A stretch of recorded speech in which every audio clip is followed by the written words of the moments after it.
చంద్రశేఖరరావు కడుపు మండి 2014లో అధికారంలోకి వచ్చిన తర్వాత ఎందుకు కొడంగల్ పేదలకు అత్యధికంగా ఇల్లు ఇచ్చిండ్రని సిబిసిఐడి ఎంక్వైరీ చేసిండు.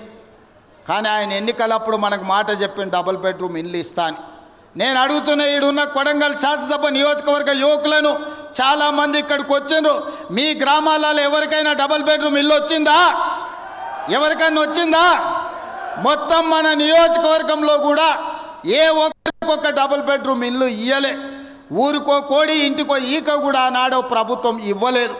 కానీ ఈరోజు ఈ వేదిక మీద నుంచి చంద్రవంచలో ఉన్న పేదవాళ్ళందరికీ ఇందిరమ్మ ఇల్లు ఇవ్వడమే కాకుండా ఈ శాసనసభ నియోజకవర్గంలో మార్చి 31 తారీఖు లోపల 3500 ఇందిరమ్మ ఇల్లు పేదవాళ్లకు ప్రతి వాడికి 5 లక్షల రూపాయలు ఉచితంగా ఇందిరమ్మ ఇల్లు కట్టుకోవడానికి మనం రాబోయే 2.5 నెలల్లో కొడంగల్ శాసనసభ నియోజకవర్గంలో ఇండ్లు మనం ఇచ్చుకోబోతున్నాం.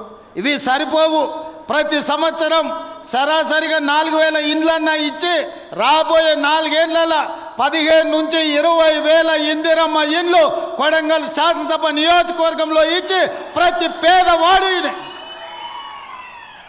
పేదవాడిని ఒక ఇంటి వాడిని చేసే బాధ్యత ఈరోజు నేను తీసుకుంటా మీ సోదరుడిగా. ఈరోజు మీరు అండగా నిలబడి మీరు ఆశీర్వదించి ఇక్కడ శాసనసభ్యుని చేస్తే తెలంగాణ రాష్ట్రానికి ముఖ్యమంత్రి అయినా మరి అలా నా బాధ్యత ఉంది. ఇక్కడున్న ప్రతి పేదవాడికి ఇందిరమ్మ ఇల్లు ఇవ్వాలి. రాబోయే 4 ఏళ్లలో 15,000 నుంచి 20,000 ఇండ్లు ఒక్క కొడంగల్ శాసనసభ నియోజకవర్గంలోనే ఇచ్చి ఇక్కడి పేదవాళ్ళను ఆదుకునే బాధ్యత నేను తీసుకుంటాను. ఈ సందర్భంగా చెప్తున్నా.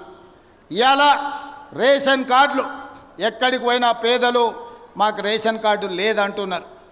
చంద్రశేఖరరావు గారు గొప్ప మేధావి, 80,000 పుస్తకాలు చదివిండు. వాళ్ళ కొడుకేమో అమెరికాలో చదువుకున్నా అంటాడు. 80,000 పుస్తకాలు చదువుకున్న ఆయన కానీ అమెరికాలో కంప్యూటర్ చదివొచ్చిన ఆయనకు ఈ తెలంగాణ రాష్ట్రంలో ఉన్న పేదలకు రేషన్ కార్డు ఇవ్వాలనే కనీస జ్ఞానం లేదు. 10 ఏళ్ళు ఎదురు చూసిన రేషన్ కార్డులు ఇవ్వలే.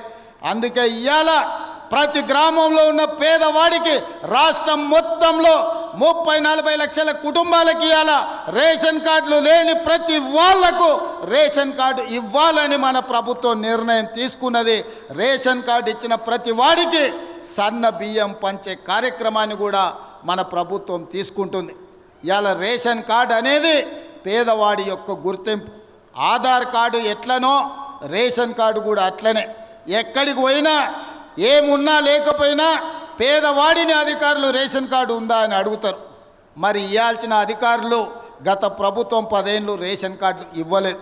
అందుకే ఇవాళ మనం ప్రతి గ్రామంలో గ్రామ సభలు పెట్టి గ్రామ సభల ద్వారా మన దగ్గర ఉన్న సమాచారాన్ని ఇవ్వడమే కాదు, రేషన్ కార్డులు రాని వాళ్ళను వివరాలు లేని వాళ్ళను గ్రామ సభలల్లో మీ వివరాలు ఇవ్వండి, మీ అందరికీ రేషన్ కార్డులు ఇస్తామని చెప్పి మన ప్రభుత్వ అధికారులను గ్రామాలకు పంపించినాం. ప్రతి 6 నెలలకు క్రమము తప్పకుండా అధికారులను గ్రామాలకు పంపిస్తున్నాం. గత 10 ఏళ్లలో ఎప్పుడైనా అధికారులను చూసిండ్రా అని నేను అడుగుతున్నా. ఎప్పుడైనా చూసిండ్రా? కలెక్టర్లను చూసిండ్రా? ఆర్డీఓలను చూసిండ్రా? ఎంఆర్ఓలను చూసిండ్రా? అధికారులు ఎవరైనా మన గ్రామాలకు వచ్చిండ్రా? ఇప్పటికే 3 సార్లు మనం గ్రామ సభల ద్వారా గ్రామాలకు అధికారులను పంపించి ప్రజల దగ్గరికి పంపించి ప్రజా పరిపాలనలో ప్రజలకు మీరు జవాబుదారీతనంగా ఉండాలి, ప్రజలకు వెళ్ళి వివరించండి అని చెప్పి ప్రతి అధికారిని గ్రామ బాట పట్టించినాం.